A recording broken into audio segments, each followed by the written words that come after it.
आत्मानुभूति शुद्ध नयात्मिकाया ज्ञानानुभूति अनेक भूत्वा आत्मानमात्मनिवेश्य सुनिष्प्रकम्प मेकोऽस्ति नित्यमवबोधघनः समन्वयात्.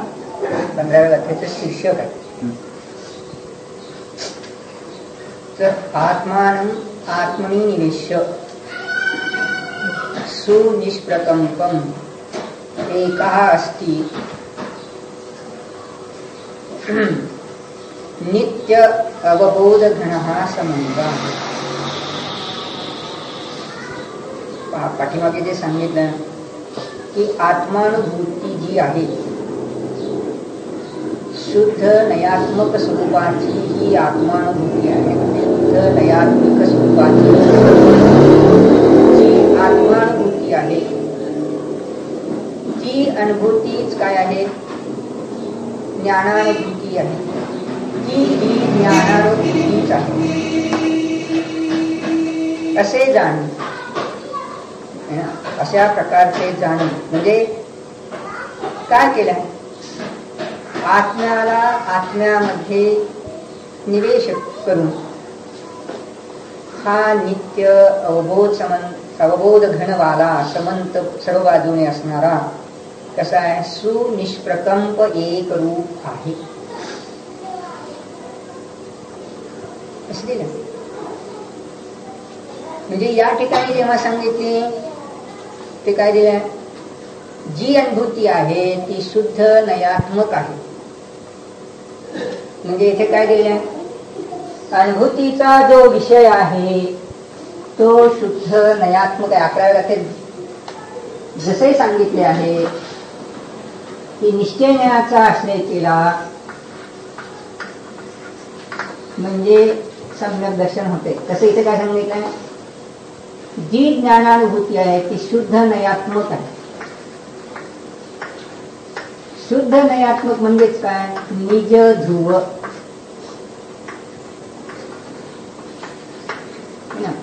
वस्तू जी निक्षेप केली ती कशी आहे? शुद्ध नयात्मक निक्षेप केली.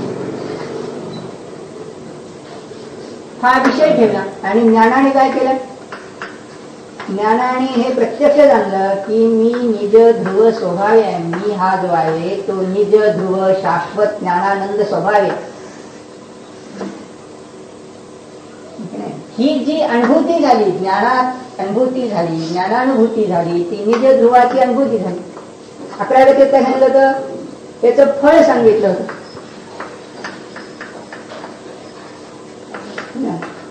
फळ मिळालं तर काय दिलं? सम्यक्त मिळालं. सम्यक्त म्हणा, सम्यक ज्ञान म्हणा, रत्नत्रय म्हणा, मोक्ष मार्ग म्हणा, असे ते नाही. म्हणजे येथे विषय दिलेला आहे. विषयाला म्हटले शुद्ध नाही.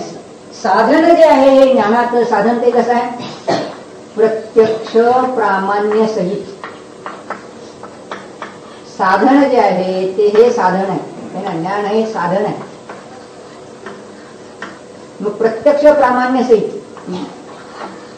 आहे याची इथे चर्चा नाही. हे आहेच तिथे गृहीत धरले. इथे काय सांगितलं? शुद्ध नयात्मक विषय हा जो आहे तो विषय घ्या. अन्य विषय घेऊन सम्यक्त होत नाही. तसं अन्य विषयाच्या चिंतनाला विचाराला अनुभव म्हणत नाहीत. पुष्कळ वेळेला लोक इथे शुद्ध नयात्मक विषय सांगतात आणि साधन देखील नयात्मक सांगतात. तेथे चूक होते. येथे साधनात काय? येथे साधन जे आहे साधन दोन प्रकारचं, प्रत्यक्ष आणि परोक्ष, किंवा साधन प्रमाण स्वरूप आणि नाही स्वरूप. तर साधन जे आहे ते 4 वरचं जे सकलादेश साधन आहे हा 5 ते साधन आहे. छद्मस्थानचं जे साधन आहे ते हा 5 आहे. केवली प्रमाणच आहे. केवळ ज्ञानाचा पर्याय देखील प्रमाण साधन आहे. नयात्मक जे ब साधन खालचं आहे ते नाही. पुष्कळ लोक असे घोटाळा करतात है ना की A5 मध्ये न घालता ते म्हणतात या ब नयामध्येच घाला. अनुभूतीला देखील विषय आहे नयात्मक, शुद्ध नाही जो हा पहिला प्रकार आहे तो विषय अनुभूतीचा. मग ते समोर चार्ट समोर लिहिलाय, निज ध्रुव स्वभाव आत्मद्रव्य का शुद्धात्मानुभव आहे ना. मती आपाच्या पुढे मती सूत्रज्ञान कतिपय पर्यायात्मक द्रव्य आहे ना, त्या पुढे लिहिलेले विषय निज ध्रुव स्वभाव आत्मद्रव्य का आहे ना शुद्धात्मानुभव. म्हणजे द्रव्य का म्हणजे एवढंच विषय म्हणायचं. हा जो आहे हा ज्ञानात प्रतीती करीत असताना हा विषय समोर आहे. जसे आपण फळाकडे पाहिलं, फळ हा विषय आहे, फळ हा विषय झाला. तसं शुद्ध हा विषय आहे. हा ज्ञानरूपी जे साधन आहे ते सकलादेश मोटारीचं जे बिंब आहे, फुटची जी काच आहे ती पूर्ण स्वच्छ आहे. ती काच वापरली, तिच्यावर काळं ओढलंय अर्ध, ते विकल साधन नाही, साधन वापरलं नाही है ना. इथे जे अनुभवाचे साधन वापरले ते प्रत्यक्ष साधन आहे, पण त्या साधनाची येथे चर्चा नाही. येथे शुद्ध नाही म्हणून निश्चय नाही घेतलेला. मग काय केलं त्याने, आत्मानं आत्मनी दोन तारखं दिली. आत्म्याच्याच आधारावर आत्म्याच विषय आहे, दुसरं कोणतं नाही. आणि तो जो आहे तो आत्मा कसा आहे, स्वतःमध्ये निवेश करतो. म्हणजे काय करतो, त्या आत्म्यामध्ये प्रवेश केला, निवेश केला, निवेश प्रवेश करून म्हणजे काय केला, विचार केला, दुसरं काही नाही. लाडू खाण्याचा जसा विचार केला तसं मी जे ध्रुव स्वभावी आहे असा विचार केला. याच्या उलट पर्यायाचा विचार करता की नाही, पर्याय किंवा परवस्तूबद्दल विचार करता, आपल्या पर्याय त्याचा विचार करता किंवा परवस्तूचा विचार करता. मग पर्याय काय बाबा, अल्पज्ञ आहे, अल्पज्ञ असा विचार केला. दुःखी आहे, क्रोधी आहे, मानी आहे, पर्यायाचा विचार केला. मग हा जीव अशा रीती निक्षेप केला तर तो इथे विषय नाही, विषय शुद्ध नयात्मक विषय आहे. म्हणजे ज्ञानात फक्त विचार केला, दुसरं काही नाही केला. ज्ञानाने जाणलं, विचार संपत नाही, जाणणं थांबत नाही. जो जो ज्ञानाचा पर्याय तो तो विचार.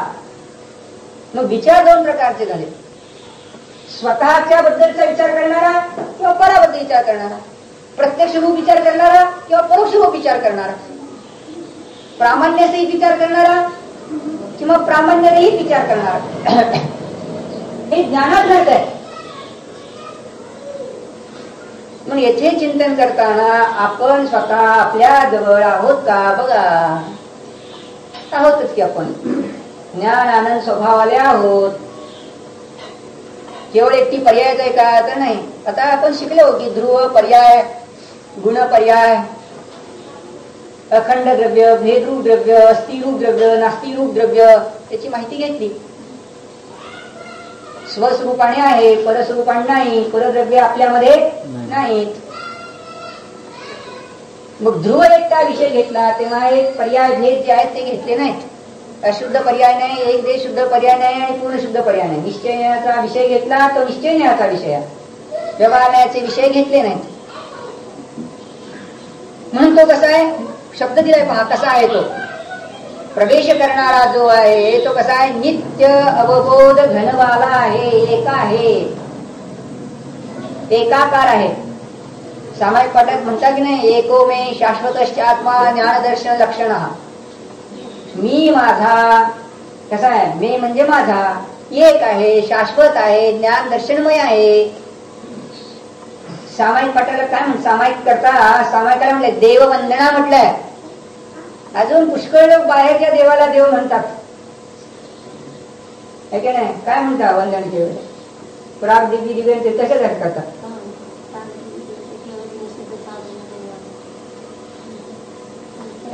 ते म्हणतात आणि चारी दिशेला वंदन करून मग शेवटी काय म्हणतात, पौराणिक वंदन करतो की माध्यानिक वंदन करतो, सामायिक करतो तेव्हा काय करतात, देव वंदना क्रिया आहे ना.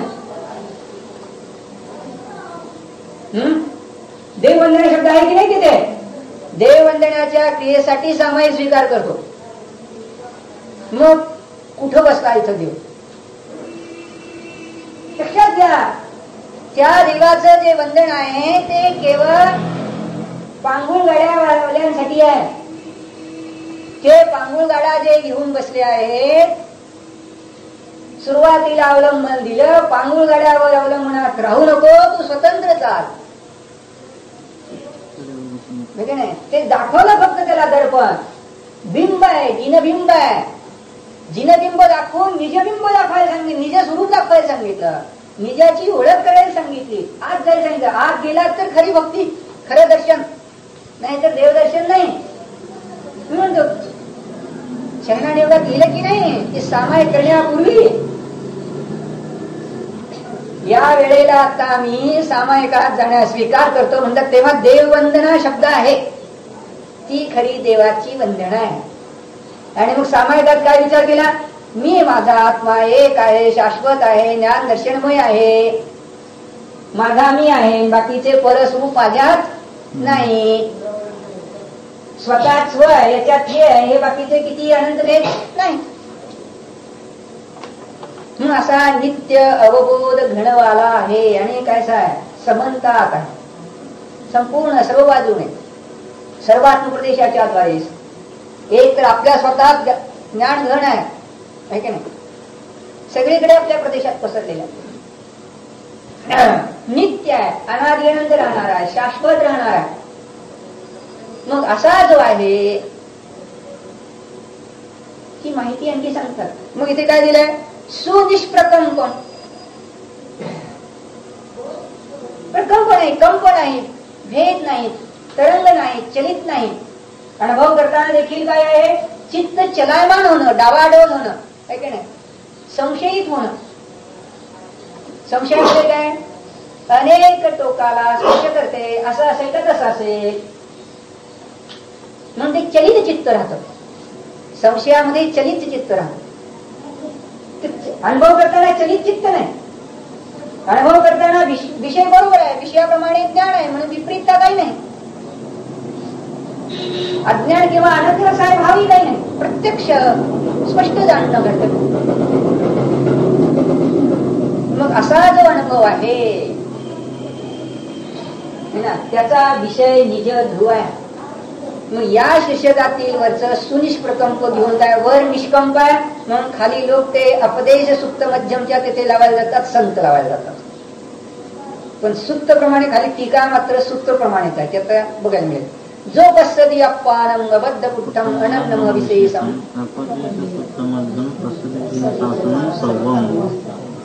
जो पाहतो अनुभवतो आपणाला अप्पान, अप्पानं आत्म्याला. कसा आत्मा है ना? अबद्ध पुट्ठ, अनन्य, अविशेष, असंयुक्त, नियत. पाठीमागे जे 5 विशेषण दिली होते, जो असा पाहतो. आणखी कसा पाहतो है ना? सर्व जिनगाणीतील जितके है ना संकेत केले संपूर्ण जिनवाणीत, त्यातील गाभा व्यपदेश कथन केलं, सूत्रामध्ये जेवढं कथन केलं त्याच्यामधला जो गाभा स्वरूप जो असा आत्मा आहे, त्याला जो पाहतो तो संपूर्ण जिनशासनाला पाहतो. अशी गंमत आहे. म्हणजे काय आहे? शंकाकार शंका विचारतोय वास्तविक इथे. अगोदर शंका काय विचारतो आहे की तुम्ही मला सांगितलं बघा की शुद्ध नाही म्हणजे शुद्ध आत्मा आहे, तो अनुभूतीचा विषय. तो कसा म्हणून सांगितला? 5 लक्षणं सांगितली ना आम्हाला. 14व्या गाथेत आम्हाला तुम्ही 5 लक्षणं सांगितली. अबद्ध पुट्ठ, अनन्य, नियत, अविशेष, असंयुक्त. अबद्ध पुट्ठ, अनन्य, नियत, अविशेष आणि असंयुक्त अशी 5 लक्षणे सांगितली. 5 लक्षणं सांगून मला आत्मा तुम्ही सांगितला. सामायिक पाठात तुम्ही मला सांगितले की ज्ञान दर्शनवाला आत्मा सांगितला. कधी मला ज्ञानवाला म्हणता, कधी ज्ञानानंद स्वभावाला म्हणता, कधी श्रद्धा ज्ञान सुख शक्तीवाला म्हणता, कधी 4 सांगता, कधी 1 सांगता, कधी ध्रुववाला सांगता. आणि मग मी जर असा अल्पज्ञ आहे आणि एवढे 4च गोष्टीवरून जर लक्षात ठेवलंय तर अहो जिनवाणी केवढी अगाध आहे, 12 अंग आहे. आणि मग जर आत्म्याचं वर्णन केलं आहे ते 12 अंगात वर्णन केलेलं आहे ते केवढं विशाल आहे. आणि जे केवलीने जाणलं तर ते त्याच्यापेक्षा विशाल आहे. मग आता असा तो महान आत्मा आणि त्याला जर जाणायचं झालं तर मला एवढ्यात कसं वागणार? तुम्ही तर मला 1, 2, 4, 5 लक्षणं सांगता. मग तेवढं जाणलं म्हणजे काय आत्मा जाणला का मी? खरं काय काय काय विचारतो पाहतो. खरं काय ही जनमानसात सगळ्याच्या हृदयात उठणारी शंका आहे. ती शंका इथे सोडवलेली आहे. काय ज्ञानदर्शन म्हणलं झालं, ज्ञानानंद सव्वा म्हणलं झालं. काय सांगता महाराज, ज्ञानानंद सव्वा म्हणलं झालं एवढं लगे आत्मा आला. खरंच वाटत नाही हो. तो असं म्हणतो खरंच वाटत नाही. अहो ते केवढीलाच कळत असेल सगळं. इतकं वर्णन केलंय पण ते सुद्धा केलेलं कळत असेल. त्या मुनींचं काम आम्हाला कुठलं कळायला? आणि आम्ही तर महाराज सगळे गृहस्थी लोक आहोत आणि आमची चिल्ली पिल्ली जी आहेत, माता पिपा काका मामा भाऊ बंद वगैरे बहिणी वगैरे सगळे जे आहे, दुकानदारी धंदा व्यापार सगळा व्यवहार, यात आम्हाला आत्मा जाणायला वेळ किती? एखादं लक्षण चुकून लक्षात राहिलं तर डोक्यावरनं पाणी गेलं आमच्या. एक लक्षण जायचं म्हणलं तरी ते आकाशातनं स्पुटनिक जातात ना तशा वेगाने जातो तुमचा ध्रुव. हा आमच्या डोक्यावर जातो सगळा भरून. इथे काय डोक्यात शिरत नाही. पण चुकून शिरला तर एक लक्षण शिरलं तर म्हणतात लगेच आम्हाला अनुभूती झाली म्हणून शाबासकी देता की तुम्ही.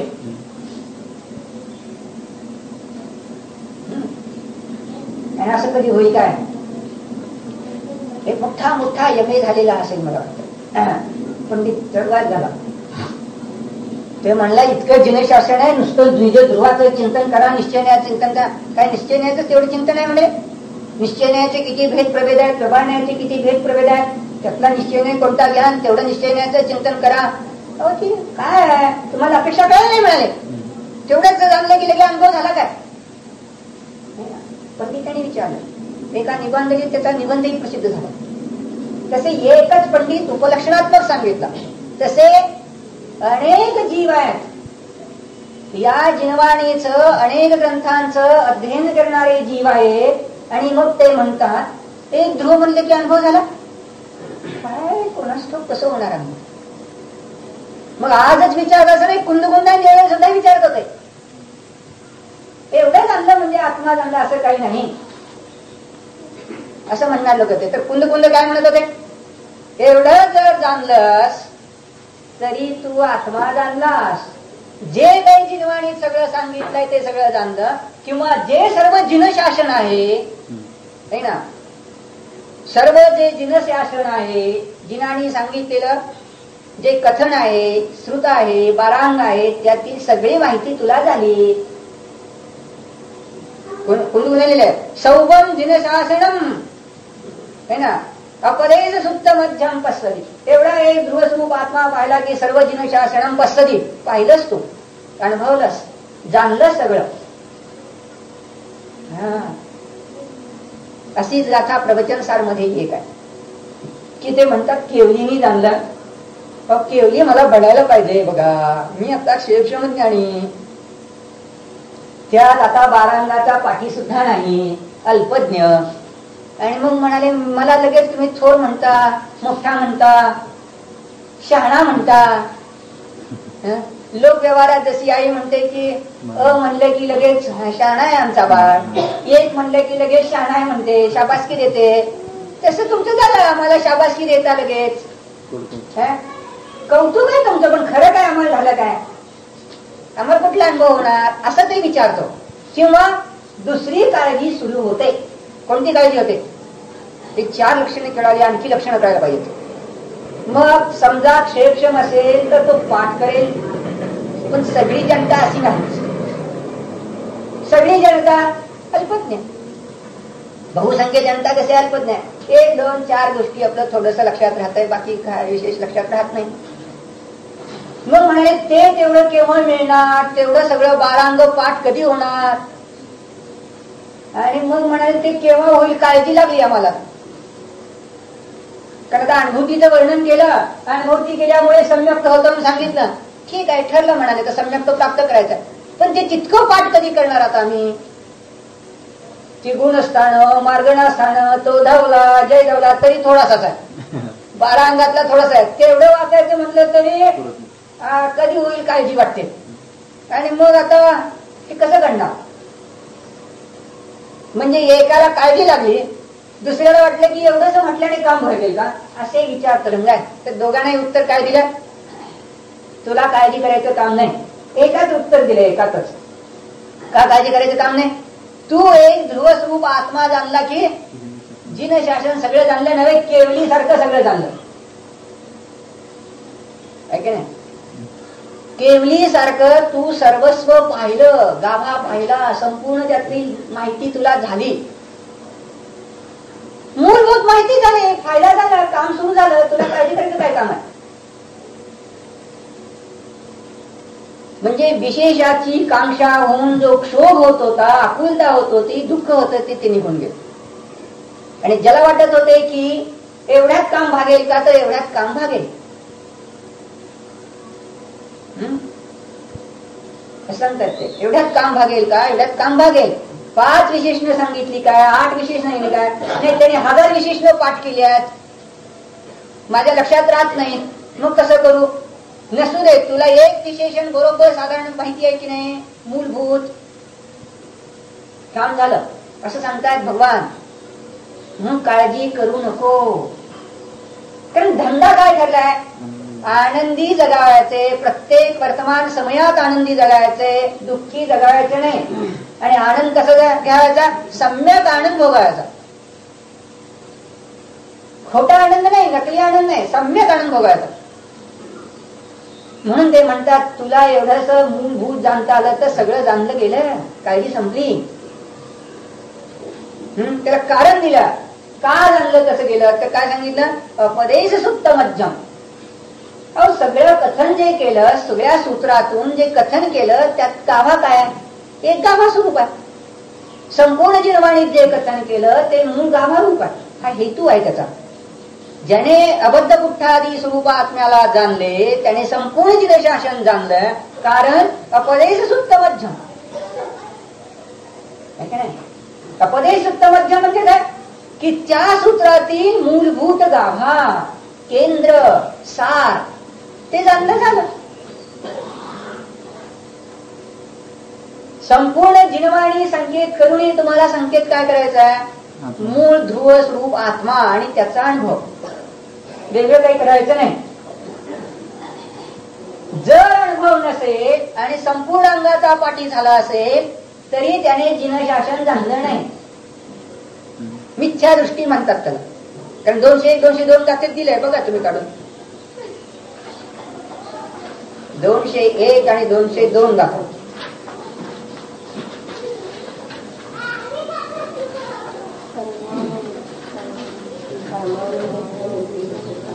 परमान्वितयं पीहूरायादिनं तु विद्यतेजस् न विसो जानति अप्पाणयं तु सौभागमधरोहि अप्पाणमयानन्दो अनप्पयं चाविसोऽयानन्दो गहोदि सम्मदिठी जीवा जीवे अयानन्दो.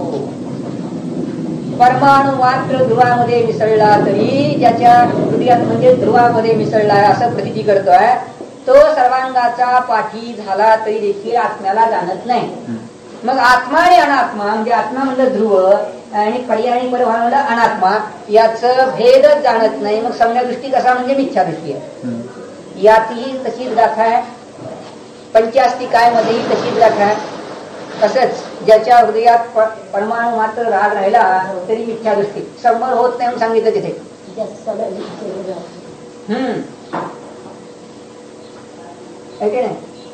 तसंच देहादिकाबद्दल परमाणु मात्रही राग राहिला, सर्वांगाचा पाठी राहिला तरी मिथ्या दृष्टी असं लिहिलं. कशात, प्रवचन सारमध्ये सर्वांगाचे पाठी घेतले आणि तिथे सर्वांगाच्या पाठीची ही अवस्था महाराज, आणि आम्ही तर गृहस्थी लोक आहोत.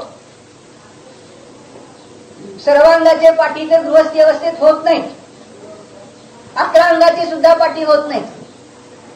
11 अंग 9 पूर्वाचा पाठी बनायचा असेल तरी काय बनावं लागेल? काय बनावं लागेल? साधूच बनावं लागेल, जिने दीक्षा धारण करून मग बनता येतात. गृहस्थीला 11 अंग 9 पूर्व पाठ नाही का बनव? मिथ्या दृष्टी साधू असेल तरी त्याच्या 11 अंग 9 पूर्व पाठ होऊ शकतील, पण साधू पाहिजे. आता आचरण चांगलं आहे त्याचं, हा, नाही तर ढोंग बाजूला नाही म्हणत हे ना, आचरण चांगलं तर त्याला तिथे होत आहे, आणि याला गृहस्थीला होत नाही. मग अशा गृहस्थीचं काय करायचं? कोणी म्हणतील आता काय हो, बालपणापासूनच व्याधी लागली, आता कसं काय जाणता येतं थोडं. मला काय अनुभव घ्यायला जागा आहे की नाही? 10-15 वर्षाचा आहे, पण बालपणापासूनच व्याधी आहे. मग काय करू? तर त्यालाही सांगितलं की तू निजे ध्रुव म्हणून जा, स्वपर भेद विज्ञान कर, अनुभूती झाली, सगळे तिने शासन चांगलं.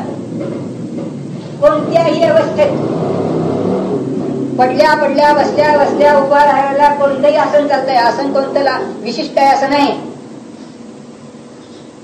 तिले जिनसेन आचार्यांनी महापुराण सांगितलं कोणतंही आसन चालतं. अमुकच एक आसन पाहिजे असं सांगितलं नाही. ध्यान पर्व आहे, 21वा पर्व आहे, त्यात पहा कोणत्याही आसनात अनुभूती होते. इथे काय सांगितलं की तू थोडीशी माहिती मूलभूत घेतली तरी तू संपूर्ण जिनशासन जाणतोस. काय आश्वासन दिलं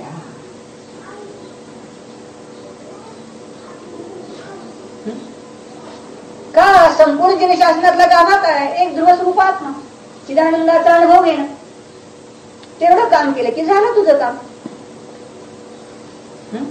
खाली टीकेत सुंदर दिला आहे, पहा सुंदर आहे.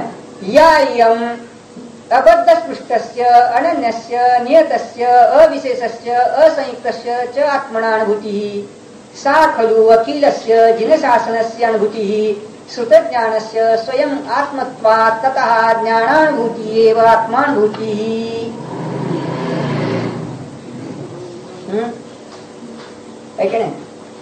या जी जी ही आहे कशी? अबद्ध स्पृष्टाची, अनन्याची, विशेषाची, असंयुक्ताची, नियत स्वरूपाची जी आत्मानुभूती, ती खरोखर अखिल जिनशासनाची अनुभूती. शब्दशः भाषांतर. आणि मग तिला कारण सांगा म्हणाले. ही झाली प्रतिज्ञा, हेतू द्या की कारण मीमांसा शिवाय काही चालणार नाही. आणि ते खरं हेतू द्या, खरं कारण सांगा, खोटी सांगणं नको. अन्यथा अनुपत्ती लक्षणवाला हेतू पाहिजे, तर साध्य सिद्ध होईल. तर काय दिलं? श्रुतज्ञानस्य स्वयं आत्मत्वात्. श्रुतज्ञान जे आहे, 12 अंग जे श्रुतज्ञान आहे ते संपूर्णपणे काय आहे? श्रुतज्ञान स्वयं आत्माच आहे. श्रुतज्ञानाचा स्वयं आत्मपणा असल्यामुळे हे कारण दिलं. त्या संपूर्ण जिनशासनामध्ये काय सांगितलं? एक ध्रुवस्वरूपाची माहिती, स्वतःची माहिती, आत्मस्वरूपाबद्दलची माहिती, दुसरी काही माहिती दिली नाही तुम्हाला. जी माहिती दिली ती सहज सांगितली बाहेर. मग जर आत्मपणाला जर तुम्ही जाणलं असेल तर ततः त्याच कारणामुळे काय? ज्ञानानुभूती म्हणजेच आत्मानुभूती. ज्ञान स्वरूपाला जाणणं म्हणजेच आत्मानुभूती. ही सिद्धी दिली पुन्हा. काय सुंदर सिद्धी केली आहे. लोक म्हणतात अमृतचंद्र आचरण अपदेश शुद्धचा अर्थ करणार. हे काय केलं? इतका सुस्पष्ट आहे. देशनाचार्यांनी खाली केलंय, अमृतचंद्र आचरणी खाली वर आठवून दिलं. नाही सगळी पदं बसली का नाही बरोबर? म्हणून वर सुप्त शब्द आहे. अपदेश जो आहे एकाकार रूप आत्म्यातलं, कथन केलेल्या आत्म्यातलं जो गाभा सार आहे तो ग्रहण करा. म्हणजे काय केलं? अहो जेव्हा तुम्हाला मी सांगितलं संसारी मुक्त जीव जो संसारी होता तो मुक्त झाला, हे का नाही. संसारात भटकणारा जीव, 4 गतीत भटकणारा जीव, 4 गतीत भटकायचं बंद पडलेला जीव, 4 गतीत भटकायचं बंद पडलेला जीव कसा म्हणजे सिद्ध जीव, मुक्त झालेला जीव. जो पूर्वी भटकत होता तो मुक्त झाला. इतर लोकांच्याकडे ते म्हणणं आहे, लक्षात घ्या. काय म्हणतात, देवाची या दारी उभा क्षणभरी 4 धाम मुक्ती पावेल की. म्हणजे काय, स्वतःच्या निज ध्रुवाच्या दारी म्हणजे निज ध्रुवाचा अनुभव केला क्षणभर तर मोक्ष मार्ग झाला, नियमाने मोक्षाला जातो. आणि जिनांचे वचन आहे त्यांच्याकडे तेवढंच उरलंय, शिल्लक राहिलं. त्यांना ते माहित नाही, त्याचा गामा माहित नाही. पण इथे आहे की तू जर या अबद्ध पुठ्ठ अनन्य नियत विशेष असंयुक्त स्वरूप आत्म्याला जर जाणले तर माझ्या ध्रुवात द्रव्यकर्म नाहीत, भावकर्म नाहीत, नवकर्म नाहीत, गुणभेद नाहीत, पर्याय भेद नाहीत, ध्रुवस्वरूप एकाकार रूपानं आत्मा आहे असं सगळं सांगितलं. पराचा संयोग काही नाही अशा रीतीने सांगितलं. मग जी अशी अनुभूती घेतली, आत्म्याची अनुभूती घेतली, ती अनुभूती तू घेतली म्हणून अखिल जन शासन जाणलंस. 3 भेदात जाणले ना तुम्ही, बहिरात्मा, अंतरात्मा आणि परमात्मा. पर्याय दृष्टीने 3 भेद केले. मग त्यात सगळे गुणस्थान बसले की नाही. बहिरात्मात पहिली 3, 1, 2, 3 गुणस्थान बसले है ना. अंतरात्मात 4 पासून 12 पर्यंत बसले आणि परमात्म्यात अनंत 13, 14 आणि सिद्ध बसले. म्हणून फार पाठ करावं लागत नाही. मला डोकं जास्त नाही, पहिल्यांदा सांगतो मी. तुम्ही एक डोक्यावर घेऊ नका टेन्शन, सगळी पुस्तकं आणून ठेवा. मात्र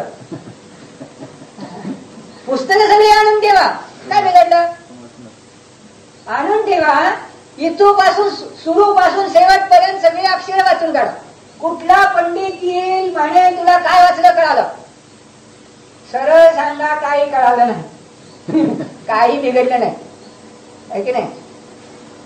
लक्षात घ्या.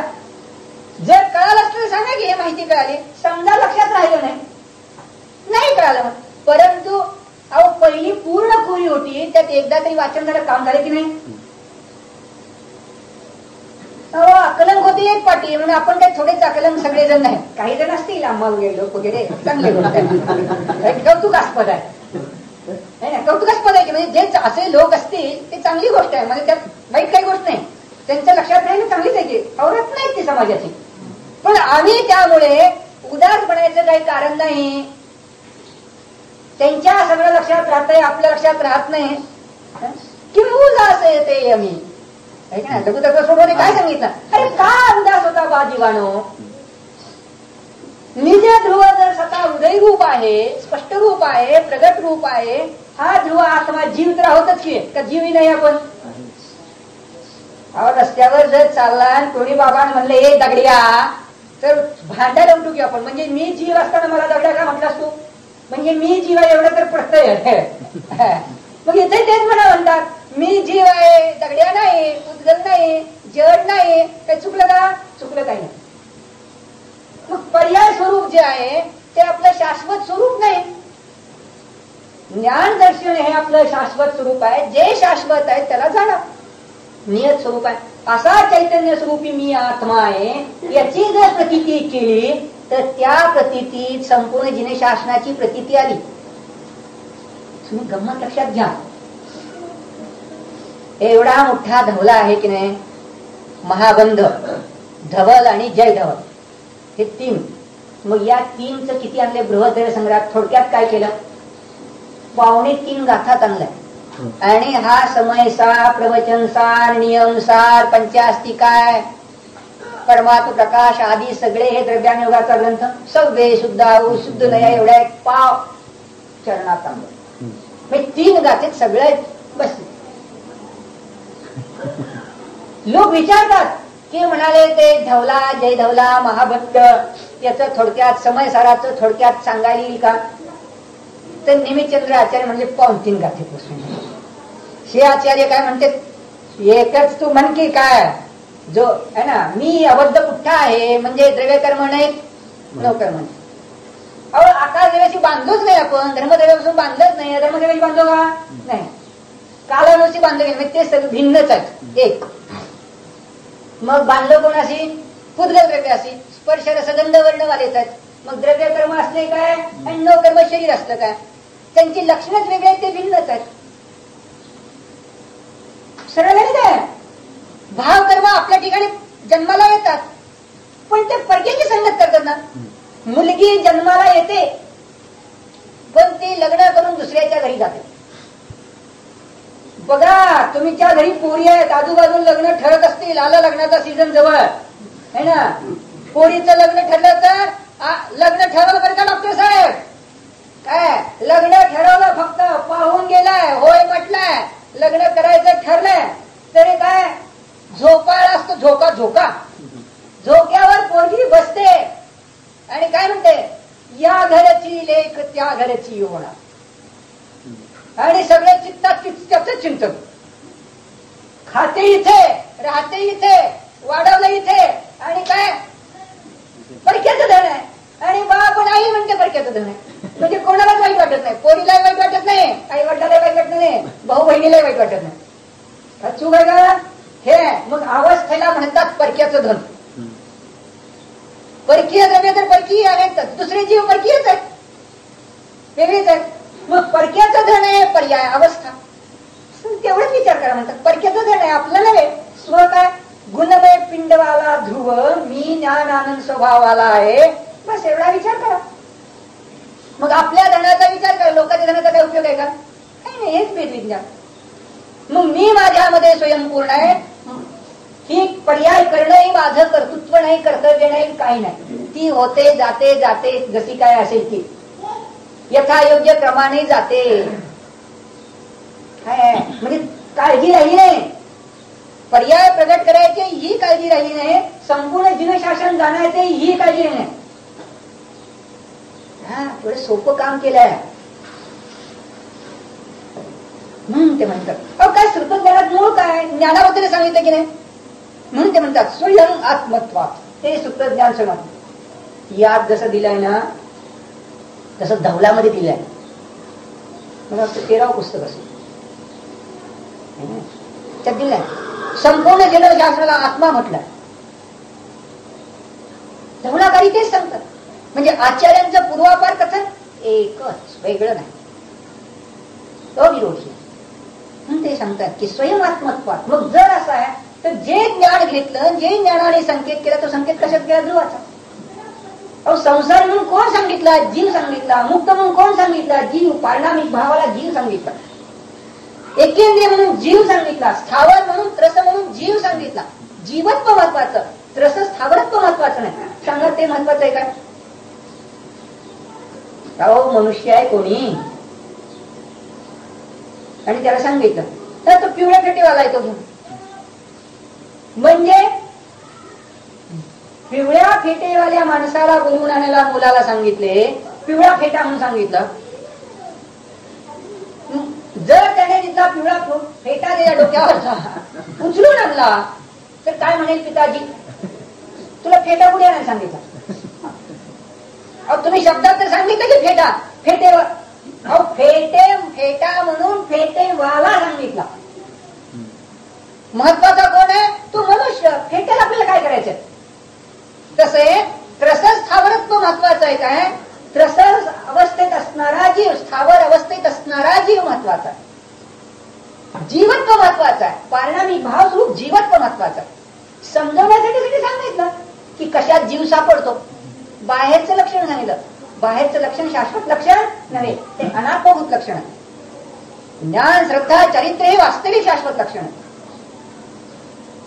म्हणून म्हणतात की जीवशास्त्रात सांगितलं काय, एक इंद्रिय जीव, 2 इंद्रिय जीव, 3 इंद्रिय जीव, 4 इंद्रिय जीव, असंज्ञी जीव, असंज्ञी पंचेंद्रिय, संज्ञी पंचेंद्रिय जीव, आणि इंद्रियाचे अतीत झालेले जीव. मग ध्रुव जीवत्व जे आहे ते महत्वाचं आहे, ते महत्वाचं आहे. म्हणजे धवलाकाराने कोणाचा संकेत केला, तो म्हणतो मी बाहेरचं सगळं सांगून जीवत्व सांगितलं. जेव्हा सांगितले की मोहाचे इतके प्रकार आहेत, भाव मोह, भाव राग, भाव द्वेष, हे जेव्हा प्रकार सांगितले, त्या रागात प्रीतीत करणारा जीव, मग कोण प्रेम करीत असेल, कोण द्वेष करीत असेल, परमात्मा प्रकाश योगसार मध्ये गाथा, कोण समाधी करीत असेल, कोण ध्यान करीत असेल, कोण क्रोध करीत असेल, कोण भांडण करीत असेल, कोण तीर्थयात्रा करीत असेल, पण त्यात मध्ये असणारा जीव महत्वाचा, बाहेरचं महत्वाचं नाही. ते संकेत केले समजण्यासाठी, बाहेरचे संकेत आहेत, पण मूळ संकेत कशासाठी केला? निज ध्रुवासाठी, मूळ जो आहे त्यासाठी. मग संपूर्ण जीववाणीतून सांगून निज ध्रुव सांगितलं, त्याचं वेदन कर, झालं म्हणले सगळं काम. मग हे जर काम करीत राहिला, आज जरी तुला थोडासा उघाड झाला तरी क्षणाक्षणाला स्वच चिंतन करतो म्हणून संवरपूर्वक निर्जरा होत जाते, आपोआप पूर्ण निर्जरा होऊन जाते आणि मोक्षात जातोस. ते काय अवघड नाही, सहज केवढी होतस. त्याचं काय केवढी बनायचं? केवढी पर्यायाची किंमत नाही, ध्रुवाची किंमत आहे. तू म्हणाल कसं, ते पहा पुढे दिलंय, किंतु इदानीं है ना, सामान्य विशेष आविर्भाव तिरोभावाभ्याम अनुभूयमानमपि ज्ञानम अबुद्ध लुब्धानाम न स्पदते. तिथे वाचताना कसं वाचायचं, सामान्याचा आविर्भाव आणि विशेषाचा तिरोभाव रूपाच्या द्वारे आपल्या ध्रुव आत्म्याला अनुभूयमानमपि, अनुभवाला येत असताना, मान शब्द दिलाय, असताना असा अर्थ त्याचा, वर्तमानात असताना देखील, पी आहे ना, अपी रसद ज्ञान है ना, अनुभवाला येत असताना देखील अबुद्ध लुब्धाना, अज्ञानी जणाला असा सामान्याचा आविर्भाव केलेला आणि विशेषाचा तिरोभावाला झाकलं. असं आवडत नाही, म्हणजे याचा उघाड करून जाणलं, हे याचा विचार केला, इकडे लक्ष दिले म्हणजे हे लोक पावले, तिरोभूत केले, झाकले, गौण केले. परंतु अज्ञानी जनाला आवडत नाही, अबुद्ध अज्ञानी, अज्ञानात लुब्ध असणाऱ्या जीवांना आवडत नाही. मग ते काय करतात?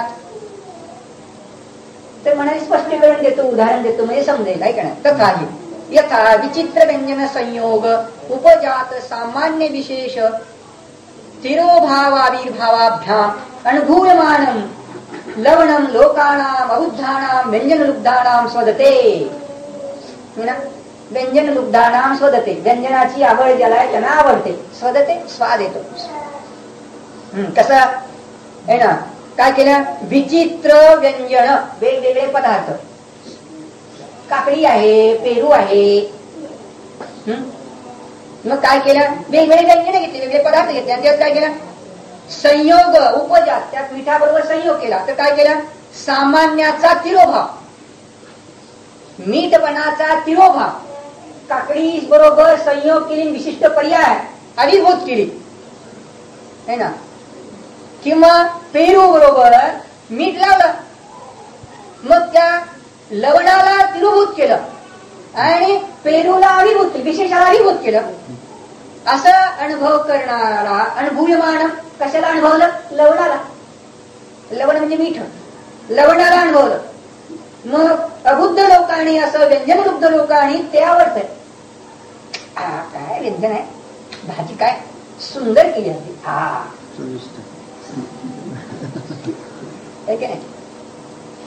खातोय, काकडी खातोय, पेरू खातोय है ना, फळभाजी खातो, त्याला जी काय भाजी पाहिजे ती, रोटली त्यात मीठ टाकलंय खातो, भाकरीत मीठ टाकतो, लवण टाकतोच घे. काय म्हणतात लोक व्यवहार, काय नाही, लवणाला म्हटलं एक रस, तो रस पाहिजे, बाकी रस नसले तरी चालतील, पण लवण पाहिजे म्हणतात लोक व्यवहार. हो, आम्ही काय म्हणतो ते वेगळं आहे. इथलं साधं उदाहरण देतात ते, तिथलं उदाहरण, अहो जेवायचं उदाहरण दिलंय, अवघड काय उदाहरण, रोजचं काम आहे. मग पहा काय करता, ती सेव, त्या जरा मीठ वगैरे आहे, काय चिवडा तोच चांगला आहे, भात तोच, लवण काय आहे ना, व्यंजनाबरोबर, वेगवेगळ्या व्यंजनाबरोबर ते लवण मिसळलं आहे, वेगवेगळ्या पदार्थाबरोबर लवण मिसळलेलं आहे, मीठ मिसळलेलं आहे, लोण मिसळलेलं आहे, आणि ते आवडतं म्हणतो. मग काय आवडत नाही त्याला? न पुन्हा अन्य संयोग शून्यता उपजात सामान्य विशेष आविर्भाव तिरोभावाभ्याम अनुभूयमानं लवणम. अन्य संयोगता शून्यता उपजात म्हणजे दुसऱ्याशी संयोग न केलेलं एकटं मीठ. मग काय केलं त्याचा सामान्याचा आविर्भाव आहे ना, सामान्य आविर्भाव विशेषाचा तिरोभाव.